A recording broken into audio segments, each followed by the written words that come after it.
This year, the report emphasizes the national scope of the oil and natural gas industry and identifies the common challenges which we face, and the important leadership role played by the states in the transition of our nation away from the decades of energy scarcity and uncertainty towards an era of energy abundance and security. The report is a snapshot of energy policy as it is today and as it could and should be in the future. In broad terms, the state of American energy is strong, even during this time of what we call realignment. The United States is more energy self-sufficient and has transitioned from an era of energy scarcity and dependence into a global energy leader. Today, the global energy world is realigning, with the United States poised to remain a dominant global player, something that was unforeseen just a decade ago. The energy policy decisions we make today will determine whether this nation remains a positive stabilizing force in the world's energy market and whether consumers can continue to count on reliable, affordable, and abundant domestically produced energy for years to come. Domestically, the 21st century American energy renaissance, which has created an unprecedented surplus of energy, has significantly lowered energy costs for American consumers and delivered a sizable lift to our U.S. economy. For example, the Energy Information Administration estimates that the American consumers have now saved on average $700 in 2015 on transportation fuel costs alone as a result of this abundant energy, and IHS now estimates that the average U.S. income was $1,200 higher in 2012, given lower home energy costs brought about by unconventional development. IHS estimated the figure could reach as much as $3,500 a year per family by 2025. And even during this period of realignment, the oil and gas industry remains an important source of well-paying jobs for millions of Americans. America's oil and natural gas industry supports approximately $1.2 trillion in U.S. gross domestic product. That's the equivalent of the size of the Mexican economy, according to the World Bank. Fortunately, we know how to bring about America's brighter energy future, which means lower costs for American consumers, a cleaner environment, and American energy leadership, because that is today's reality here in the United States. We call it the U.S. model. Simultaneously, the United States is leading the world in energy production. We have one of the strongest Western economies, and we are leading the world in reducing greenhouse gas emissions, a trifecta of success unmatched by any other nation in the world. Our nation's success as a global energy production and carbon reduction leader is rooted in the United States' unique federal system, which allows the states to be an active and semi-autonomous actor when it comes to how its energy resources are developed. Our system of government, working in combination with our long tradition of entrepreneurship and distinctive innovative spirit, has led to world-leading reductions in carbon emissions, now at near 20-year lows. As the State of American Energy Report details, the states demonstrate time and again that the best way forward on energy policy is not through legislative mandate, overreaching regulatory oversight, or executive decree, but by using facts and what we call the U.S. model, including what's worked and what's best for our energy future, the economy, consumers, and the environment as our guiding principles. The states demonstrate how bipartisan compromise, consensus building, and collaboration with industry can lead to significant increases in energy production and environmental protection. Nationally, according to the latest EPA data, In 2013, greenhouse gas emissions were 9% below 2005 levels, even as our population, energy use, and gross domestic product have increased. Proof that the U.S. model is the most effective way to better protect the environment while growing the economy and increasing our energy production. Our nation's emissions are lower as a result of greater use of clean-burning natural gas. And according to a study by T2 Associates, the oil and natural gas industry itself reduced its own greenhouse gas emissions by the equivalent of 55.5 million metric tons of CO2 in 2014, all while dramatically increasing our production right here at home. Further, we in the industry have invested $90 billion in zero and low carbon emitting technologies from 2000 to 2014, almost as much as the entire federal government's investment of $110 billion. We also know what the difference between pro-energy development and anti-energy development will mean to our nation's economy, businesses, families, consumers, and for our environment. Last year, a study by Wood Mackenzie found that with the right energy policies, America's oil and natural gas industry could support as many as an additional 1 million American jobs in 2025 and as many as 2.3 million additional jobs by 2035. The study also looked at the real-world economic difference between pro-development energy policies and anti-development energy policies espoused by some. Specifically, over the next 20 years, pro-development policies could cumulatively increase local, state, and federal government revenue by more than $1 trillion. That's a T. $1 trillion, and boost household discretionary income by as much as $508 billion. Further, average annual household energy expenses could be lowered by approximately $360 per year at the same time. Conversely, national energy policies that discourage energy development and constrain U.S. refiners could lead to a cumulative decrease of $500 billion in government revenue from 2016 to 2035, and increase by $242 the cost of energy annually for the average household. Because, according to the EIA, fossil fuels will account for 80% of U.S. energy consumption through 2040. And the agency estimates that even under the best case scenario for alternative fuel use, fossil fuels will still account for 78% of our energy needs. This is just another data point in support of the long-standing tenet of energy policy, which is held by most economists, academics, and government analysts. Fossil fuels will remain the foundation upon which our modern society rests for many decades to come. Encouragingly, there is growing support within Congress for this U.S. model, as we like to call it, this style of energy policies. As many in this room are well aware, just last month, as Congress was finishing the people's business before recess, we witnessed a rare glimpse of bipartisanship and forward-looking energy policy on the national level with the lifting of the 40-year ban on crude oil exports. Lifting the ban is a win for American consumers and economy, according to a recent study by ICF International, which found that lifting this ban could save consumers as much as $5.8 billion per year on fuel costs.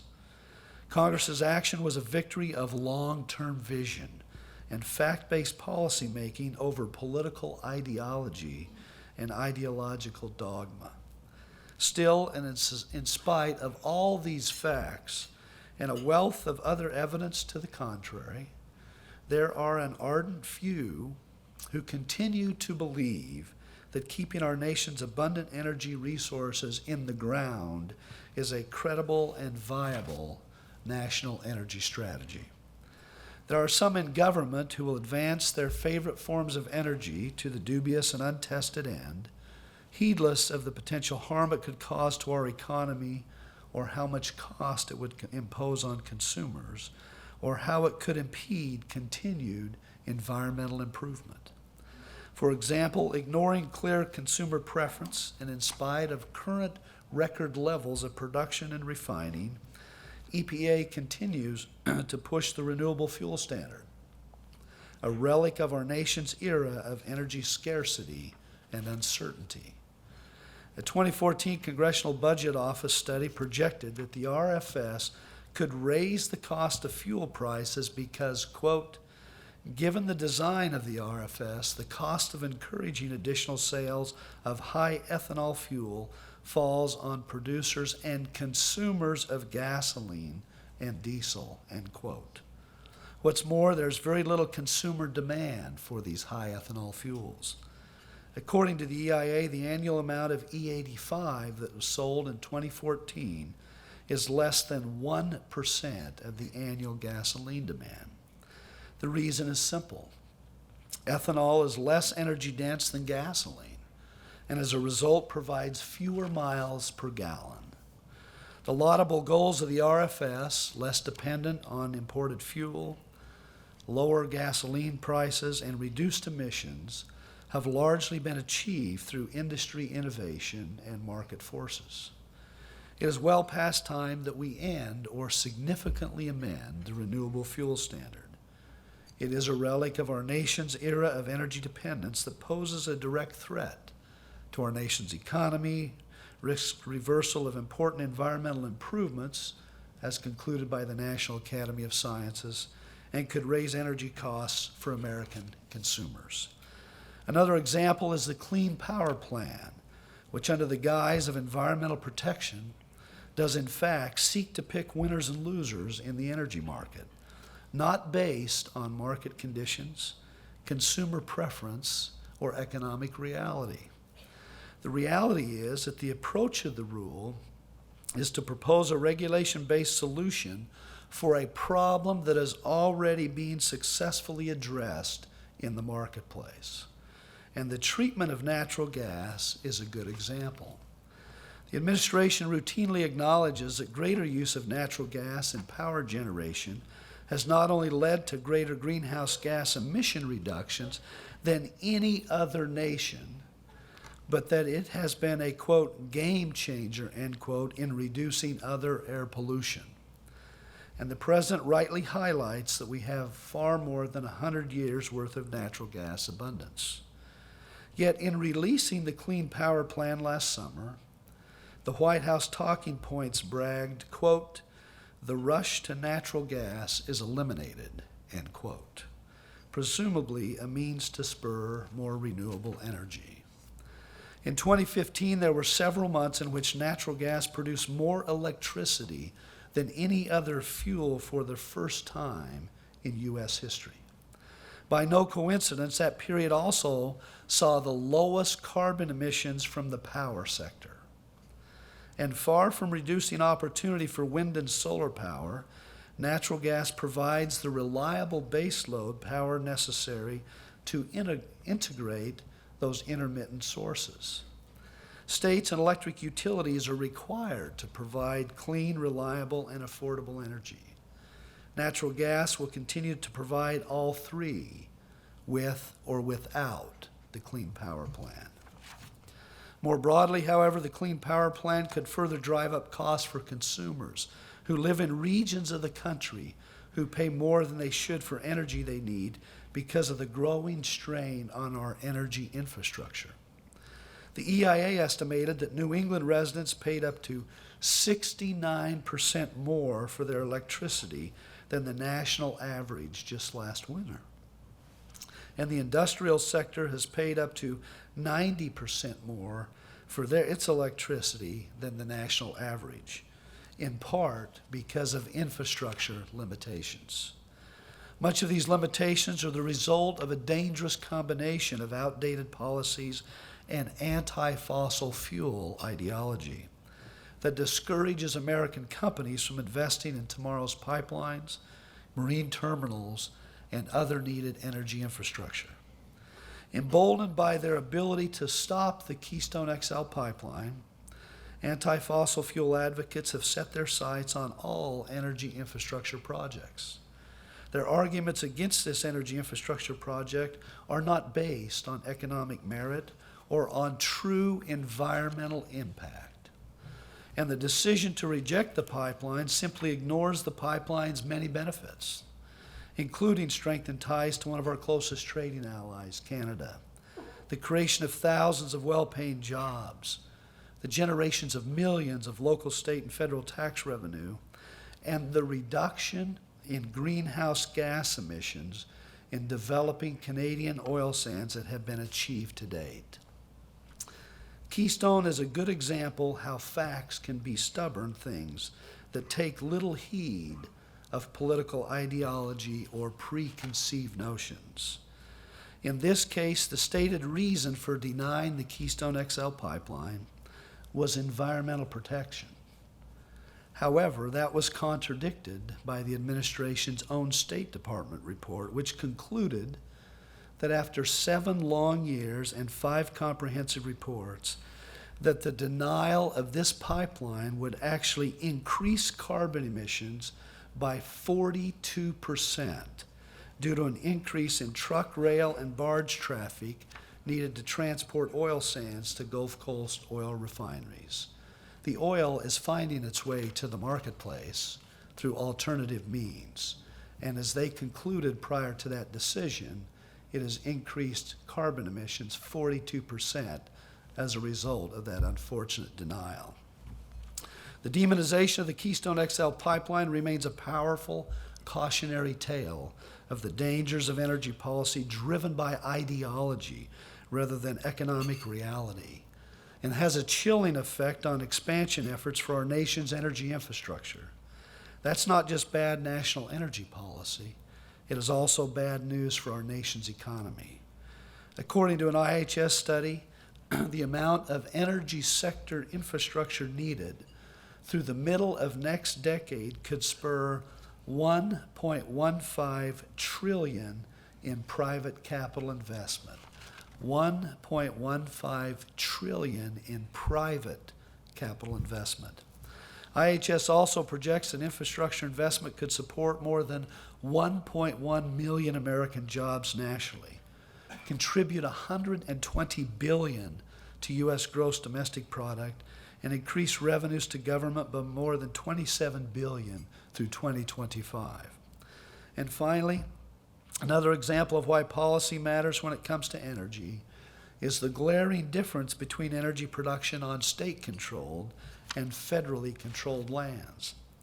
Federal data shows crude oil production remained flat between 2009 and 2014 on federally controlled land, while natural gas production declined 35%.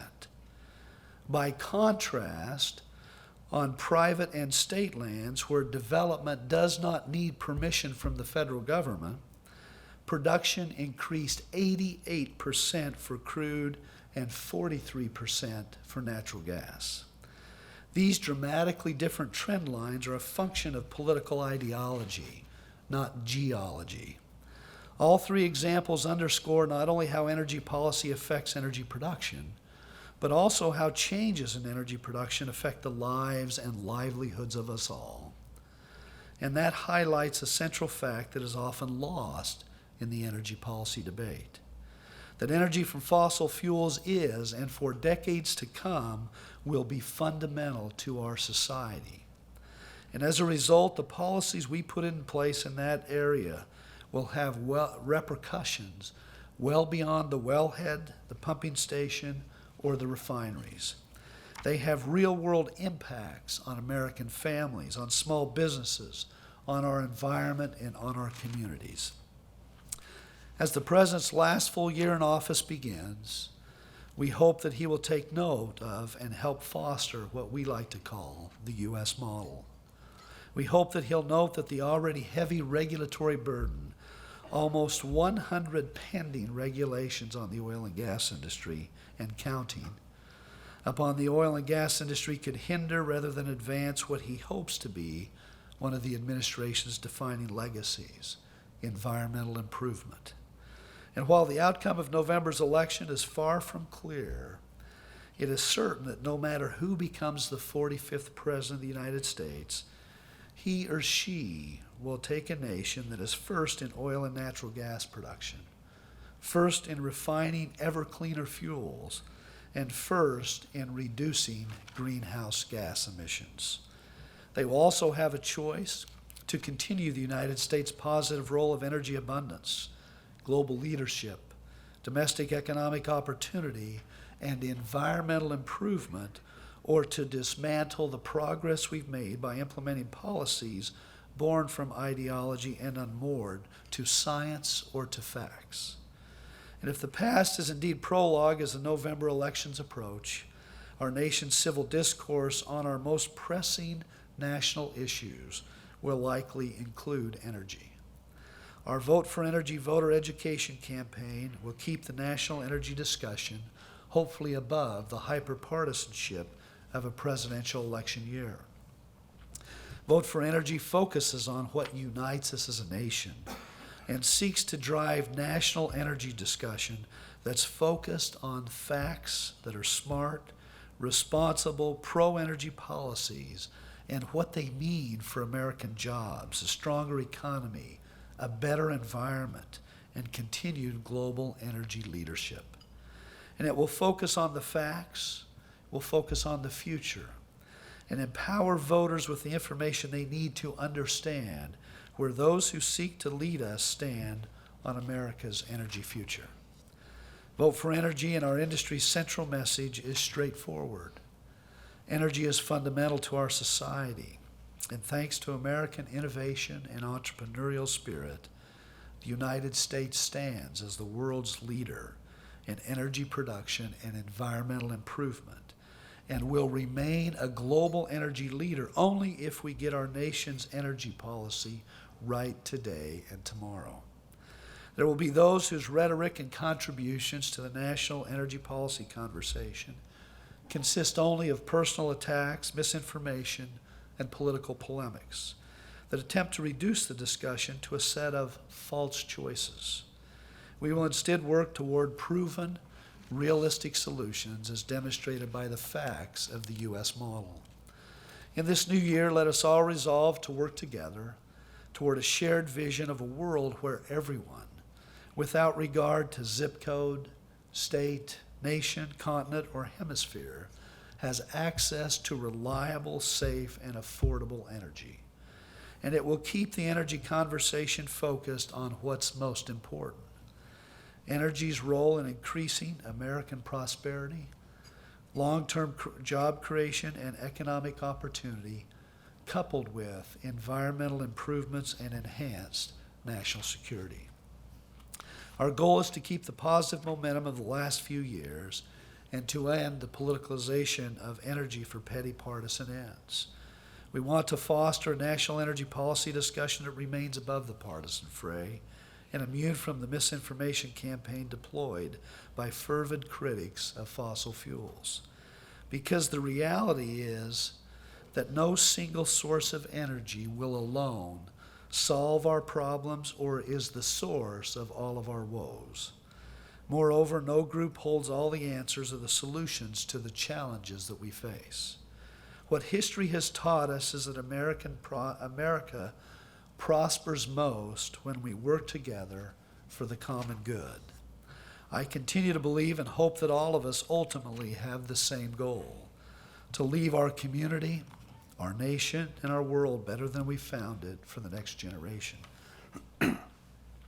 They deserve nothing less than our collective best efforts to that end, and they are counting on us to put into place realistic policies that enhance our nation's energy security and national security, and while at the same time promoting job creation and responsible environmental stewardship, economic growth, and status as a global energy leader. Thank you very much for your attention. I'm happy to take a few questions. Thank you very much.